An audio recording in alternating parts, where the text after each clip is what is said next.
Your trip to the Amazon is all planned and you are ready to go. But you wake up in the middle of the night wondering, what is the Solimoes River? Your partner wakes up and tells you Portuguese-speaking Brazilians know the Amazon from its beginning near the border of Brazil and Peru to the confluence with the Rio Negro at Manaus as the Solimoes. Oh man, it's only 5:30 in the morning. But we want to get going to watch the sun come up over the Solimoes River.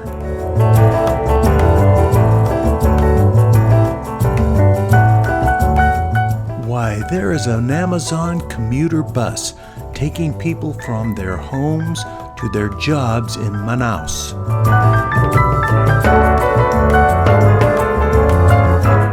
It runs over 1,000 miles until it reaches Manaus, picking up sediment eroded from the Andes Mountains, which gives it the color of strong coffee with cream.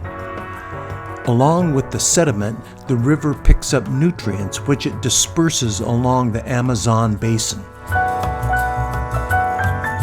There are houses along the banks of the river. They range from barely livable huts to well-constructed homes with cleared areas for raising animals and growing crops. But they have one thing in common. They are all built on stilts to accommodate the rising waters of the wet season. The river serves as a main highway. Boats, canoes, and other watercraft are used for travel between villages, towns, and cities. River transport is essential for basic services such as healthcare and education, as well as for trading goods. Let's listen to Aljane, our guide, who will tell us a bit of what we can see while traveling along a subsidiary part of the river. Because from the order of Phycetaciformes, which is involved with parrots, parakeets, macaws, and parrotlets, we have 89 different species known by our ornithologists and published by the government. Okay? And we have a great variety of them, and it's amazing, okay, their ability to repeat or imitate, especially one of those parrots called the festive parrot, the largest one, and one of the most intelligent we have.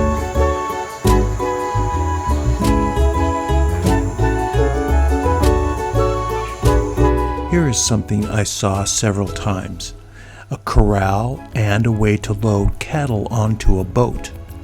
Yet the whole time I was there, I did not see one cow or one pig.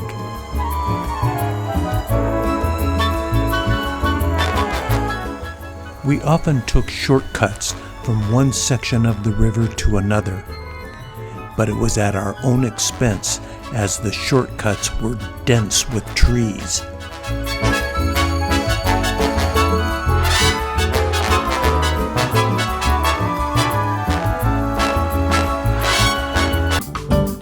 The river provides a rich source of fish, which is a staple food for the communities along the river. Fishing is a major economic activity, and many families rely on it for their sustenance, catching fish and selling them in Manaus.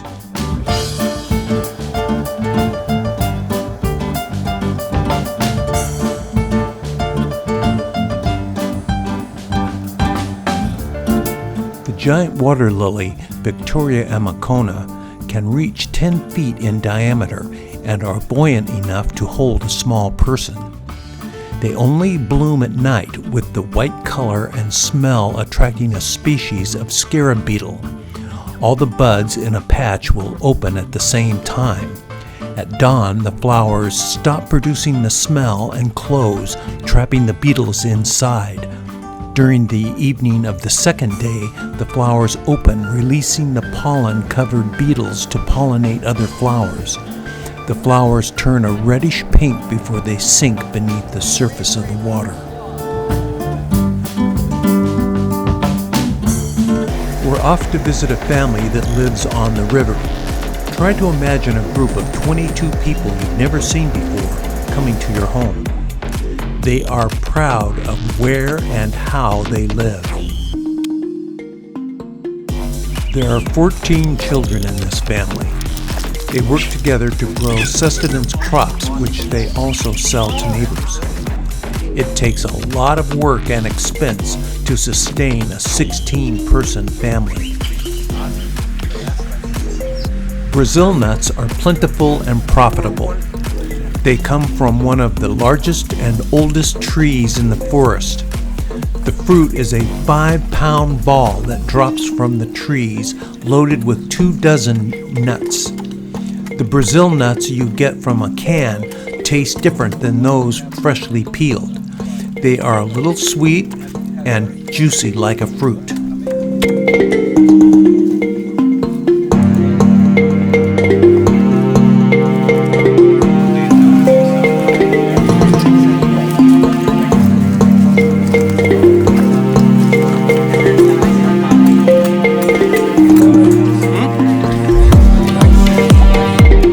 Another food source is manioc, also known as cassava. It is similar to a sweet potato in that it is a major source of carbohydrate, but it must be cooked properly, as improper preparation can leave enough residual cyanide to cause paralysis or death.